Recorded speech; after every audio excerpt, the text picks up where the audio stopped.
Hey friends, j'espère que vous allez bien. Juste un petit message au début avant de commencer le vlog pour dire que je ne suis pas morte. Je n'ai pas été kidnappée. Il y avait plusieurs messages que j'ai reçus des personnes qui étaient très inquiètes. Et puis hier soir, je voyais quelqu'un qui a passé plusieurs heures sur mes vidéos à laisser plein de commentaires avec une théorie comme quoi j'étais peut-être en danger et tout ça, peut-être kidnappée. Non, c'est bon. Je suis en vie, je suis pas kidnappée. Je vous expliquerai à la fin de cette vlog pourquoi je n'ai pas posté depuis des semaines, mais je pense que ça va pas intéresser la plupart des gens. Sachez juste que je suis là, je suis vivante, c'est bon.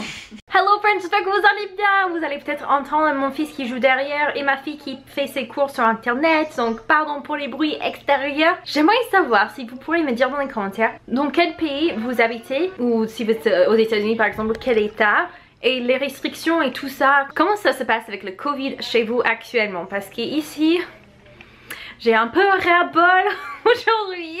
On attend pour l'annonce officielle du premier et tout. Et je pense pas que je parle trop des politiques là, parce que j'ai l'impression que tout le monde, quand je lis des commentaires, genre tout le monde est dans le même état d'esprit que moi sur ce sujet. Mais genre, il nous a annoncé la semaine dernière, vers jeudi, que les chiffres allaient sortir, ces chiffres-là allaient nous faire tomber de nos chaises tellement ça allait être choquant et tout, et qu'il fallait se préparer pour plein de restrictions Covid, que ça allait être dur et tout. Et là, il a pas encore fait l'annonce officielle, mais il a quand même déjà envoyé l'annonce de presse, comme ils font généralement 1 ou 2 heures avant leurs grandes annonces, à la presse. Et il paraît que la grande annonce, vous êtes prêts pour ce grand changement qui va tout changer avec nos chiffres de Covid? C'est que les horaires de Walmart et Costco vont être réduits.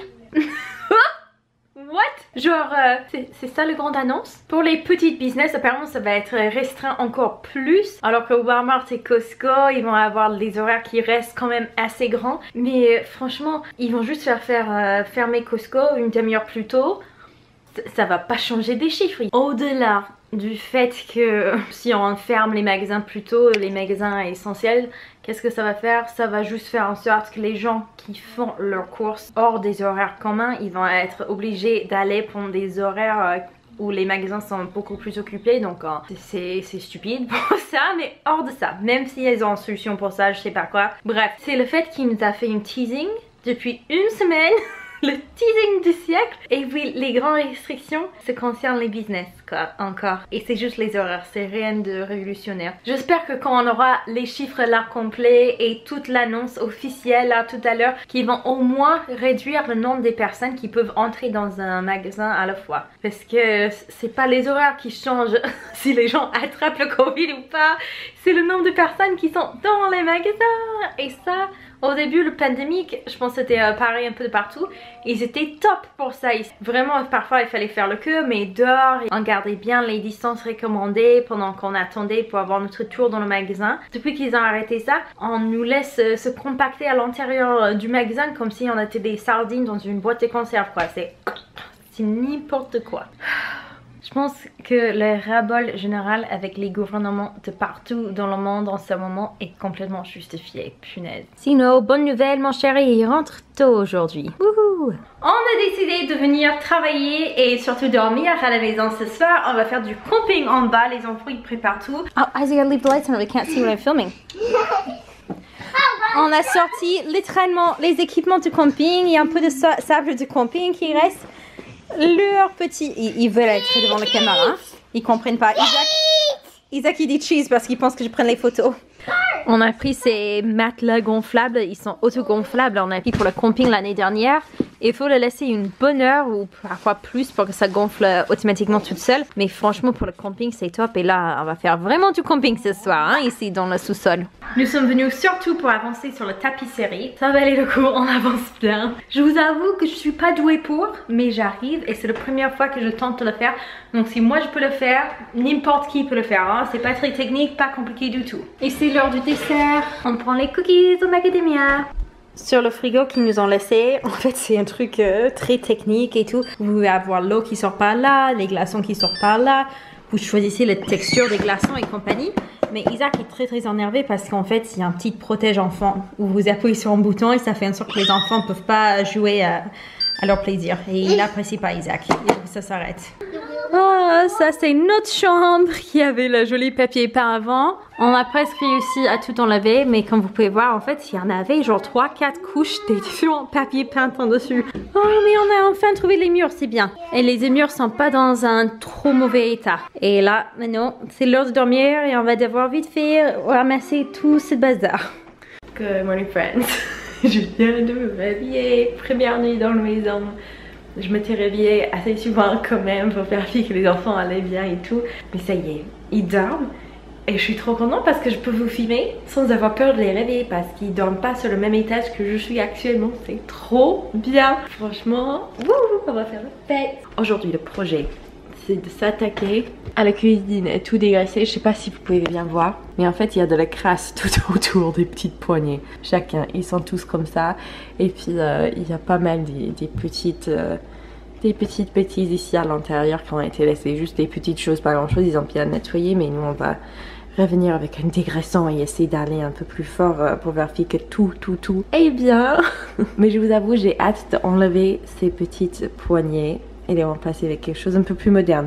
On attend pour la cuisine parce qu'on n'a pas encore décidé ce qu'on aimerait faire globalement. Pour le moment, dans son état, il fonctionne. Sauf pour le four, je sens qu'on va être obligé à cause du four de refaire la cuisine plus tôt que plus tard parce que regardez-moi cette four. Déjà, c'est un four d'une taille de poupée. Vous pouvez pas mettre les plaques de taille standard parfois là-dedans. Il faut prendre les plus petites plaques. Et puis ensuite, il y a même ça qui part sur le côté et tout. C'est pas pratique. Et c'est très vieux. Et même ici, on va devoir remplacer le comptoir aussi. Mais on l'aime pas de toute manière, donc on l'aurait remplacé. La cuisine, c'est actuellement là où un peu toutes nos affaires traînent et on va devoir tout ranger. Mais je vais vous montrer un truc trop cool par rapport à cette maison. Les prises d'aspirateur. Donc, je branche le tuyau ici et c'est dans le mur qu'il y a d'autres tuyaux et ça amène vers le garage où on va tout ramasser. Mais juste à tourner vers le côté. Je sais pas si vous entendez. Mais du coup, l'attache par ici est prête à aspirer. Là, j'ai mis cette attache-là, mais vous avez plein de tâches différentes. C'est bizarre. Good morning, friends. Le chambre des enfants, c'est la seule pièce où il y a... Oh, there's too much lighting here. How can we turn that down? Good morning, friends. Là, je suis dans la chambre des enfants. C'est la seule pièce où ce n'est... Bon, c'est un désastre, hein, mais vous voyez pas trop parce qu'il y a des cartons. Mais parce qu'on fait tant des cartons et je suis pas souvent là, on essaie de partir, travailler sur la maison. Ça fait que la maison, c'est dans un état. Je vais vous donner un petit aperçu. Il y a des jouets de partout dans l'appartement parce qu'on a un peu laissé des enfants faire comme ils souhaitaient. Donc nous, on rangeait la maison. Pendant que... On rangeait, ouais. Justement... On ne nettoie pas bien la maison parce qu'on est en train de mettre tout ce qui est dans les placards et tout ça, tous nos vêtements dans les petits cartons là. N'importe quoi, c'est des grands désastres. On a enfin l'annonce officielle dont je vous avais parlé au début de la vidéo par rapport au confinement. Donc, dans certaines régions, l'école ne va pas répondre avant le 10 février. Ici, en principe, ça pourrait s'ouvrir avant peut-être le 25, mais c'est pas sûr. On saura le 20 janvier comment ça va se dérouler. Mais surtout, ils font l'annonce et tout le monde qui a suivi des règles depuis le 26 décembre quand on s'est mis en confinement est là genre what? C'est ça qu'on nous en fait depuis un mois déjà et maintenant vous êtes en train de parler comme si c'était quelque chose de nouveau. Et puis les règlements, est-ce que ça va changer de d'habitude, etc. C'était pas très clair quand il a fait l'annonce, ça l'est toujours pas et je croyais que c'était que moi, mais j'ai lisé dans les forums par les suites pour avoir un peu un résumé et le résumé c'est que personne comprend, même aussi tard que hier soir, genre 2 heures avant que le confinement allait se mettre en route là, il y avait des interviews sur les actualités avec les policiers, les top policiers qui comprenaient rien, qui savaient pas du tout comment ça allait se dérouler, comment ils allaient appliquer, est-ce qu'on donne les amendes aux gens qui suivent pas des règles. Et Isaac aime vraiment l'attention. Il veut que je parte pour qu'il puisse jouer au Lego tranquillement sans être interrompu. Oh, il a récemment découvert qu'il peut crier avec sa voix et il aime jouer avec ça donc La dernière image que vous avez vue hier quand je vous ai montré l'aspirateur, c'était genre une des premières fois que je le teste l'aspirateur. Sur les petites volets là, évidemment ça n'a pas marché parce que c'était les saletés des personnes derrière nous. Ils n'avaient pas lavé avant de partir, c'est parti pas de fenêtre, mais vous voyez ce que je veux dire. On a dû venir avec un dégraissant parce que c'était la poussière qui était vraiment collée et ça allait pas partir à l'aspirateur, je peux vous le dire. Tada, tout propre. Par contre, on a remplacé tous les appareils là qui ont des fils parce que ça peut vraiment vite causer des accidents quand on a des petits enfants. Mais on l'a testé, c'est un aspirateur centralisé, on m'avait dit ça sur Twitter ce matin. C'est génial, ça fait peu de bruit. En principe, ça aspire en moyenne entre 3 à 5 fois plus fort que les aspirateurs traîneaux traditionnels. C'était déjà sur place, installé, toutes les attaches et tout était présent, donc on commence à jouer un peu avec ça, ça nous plaît pas mal, je vous avoue, on est content avec. Et aujourd'hui on s'attaque au dernier carton avec ce canapé. Mon enfant, il enlève les coussins tous les jours, je les remets au moins 8 fois par jour. Ça, le petit protège canapé, il est là pour protéger le canapé, mais il reste jamais sur place, hein, jamais. On a décidé de dormir à la maison et ce matin, on ouvre enfin le cadeau de Noël le plus gros d'Amia. Elle a eu une maison poupée pour ses Barbies, mais on a dû attendre parce que on voulait pas l'installer dans l'appartement et risque que ça se casse dans le déménagement. Donc on a gardé le box, je vais vous montrer. Tout le monde est en train de ouvrir.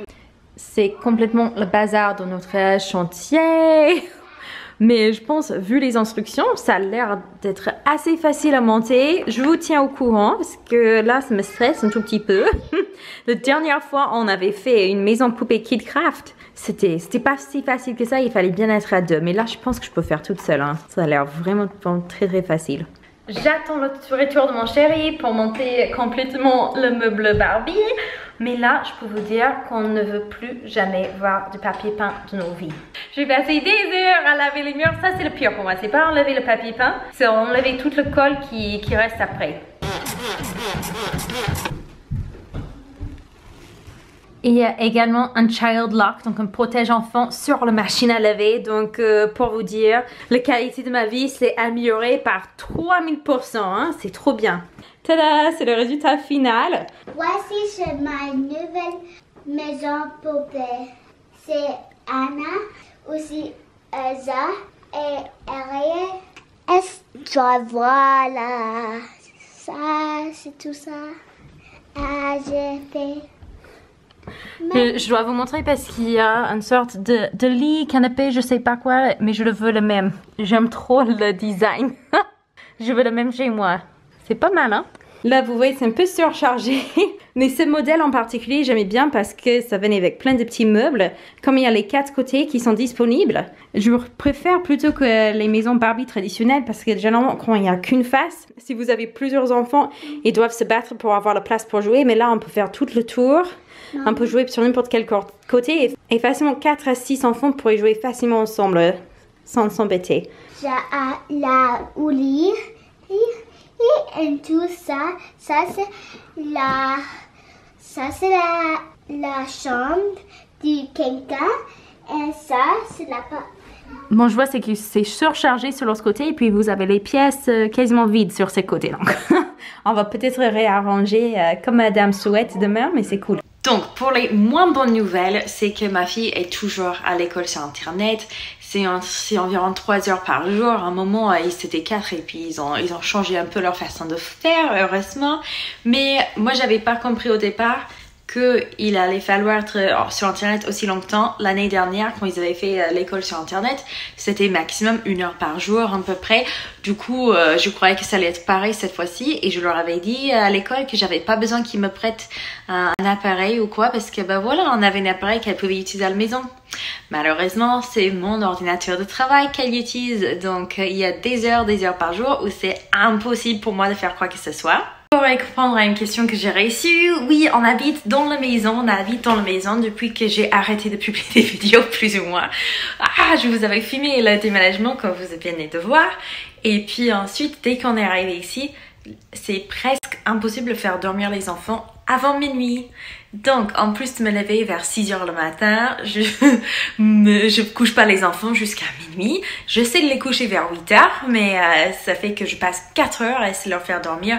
On essaie de changer, si on les laisse dormir plutôt vers 10 h, parce qu'ils se fatiguent un peu plus. Non.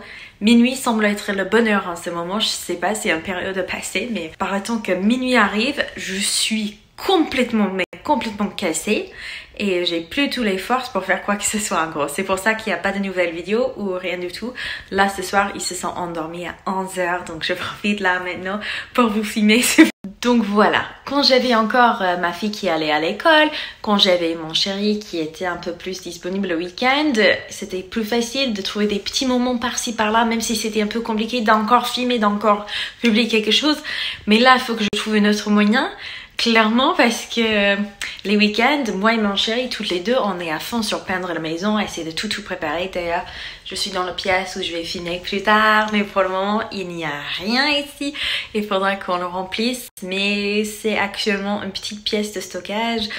Mon chéri veut qu'on efface les sols parce que c'est la moquette, ce qui est compréhensible parce que la moquette, voilà, c'est pas très propre. Et surtout, c'était le moquette qui était ici des années avant que nous arrivions. Mais bon, ça va demander un gros budget et ça va demander que on dort encore pendant au moins 2 semaines dans le sous-sol. Voilà, je sais qu'il y a toujours le risque qu'on se plaigne entre guillemets ou qu'on explique une situation qui est un peu compliquée, qu'il y a des gens qui vont venir dans les commentaires avec plein de solutions qui ne seront pas possibles ou parfois, ça me dérange pas, c'est super sympa ça, mais parfois les gens sont même méprisants, genre ouais t'as que à faire ça, gna gna. Sachez que je vous donne pas les détails dans cette petite vidéo, il n'y a pas assez de temps et qu'on on a testé toutes les moyennes possibles pour faire autrement, c'est pas possible. Mais par contre, du coup, il y a une super bonne nouvelle. Ça fait depuis cet été que j'ai mis mon fils Isaac sur la liste d'attente pour les crèches et que c'est impossible de lui trouver une place. Et là, ça y est, ils nous ont envoyé un mail la semaine passée, donc il y a 3-4 jours peut-être, et il y aura la place. Donc on croise les doigts qu'il n'y a rien de catastrophique qui arrive cette fois-ci. Déjà, l'année dernière, c'était prévu dès que j'arrive au Canada qu'il aura sa place en crèche. On avait déjà contacté plusieurs crèches et que je sois youtubeuse vraiment à temps plein, ayant 30 heures minimum par semaine pour travailler sans avoir les enfants présents et tout. J'étais là, what? Je vais pouvoir faire des trucs d'ouf. Et puis il y avait une pandémie globale. Depuis la naissance de ma fille, chaque fois que j'essaie de faire regarder les enfants, il y a un truc qui bug à chaque fois. Et je me dis, il faut que j'y tienne encore quelques mois, ça va s'arranger. Encore quelques mois. Et maintenant, ça fait 5 ans, bientôt 6 ans que ça bug. Et du coup, on croise les doigts que cette fois-ci, c'est pas de bon. Mais bon, la bonne nouvelle, ce n'est pas que pour moi. Ça fait depuis février, début mars de l'année dernière, en 2020, que mon fils n'a pas joué avec d'autres enfants à part de sa sœur. Il a vu d'autres enfants en passant vite fait au parc et des trucs comme ça, mais comme tout le monde essaie de garder les licences et nous on respecte bien la quarantaine depuis le début et tout ça, c'est horrible. Il a 3 ans, il faut qu'il se socialise. Je commençais vraiment à me stresser. Mais là en plus on est en reconfinement depuis très longtemps. Maintenant ça fait le 26 décembre et c'est pas prévu qu'on sorte du confinement pendant des mois et des mois encore. Et j'étais là genre mais si il a vraiment aucune interaction avec d'autres enfants à cet âge là, c'est primordial. Tu sais, moi j'ai étudié le développement des enfants, je sais très bien à quel point c'est catastrophique. Et j'étais très stressée, donc je vous avoue ça me soulage énormément. Pour moi mais aussi pour lui. N'oubliez pas de liker la vidéo. Merci beaucoup à tous les gens sur Patreon qui me soutiennent là-bas. C'est vraiment grâce à vous que j'arrive à tenir cette chaîne pendant cette pandémie. Vous êtes des amours, je vous aime très fort. J'ai hâte de vous voir dans une prochaine vidéo. N'oubliez pas de cliquer sur la petite cloche, vous abonner, tout ça. J'ai hâte de vous voir. Ciao!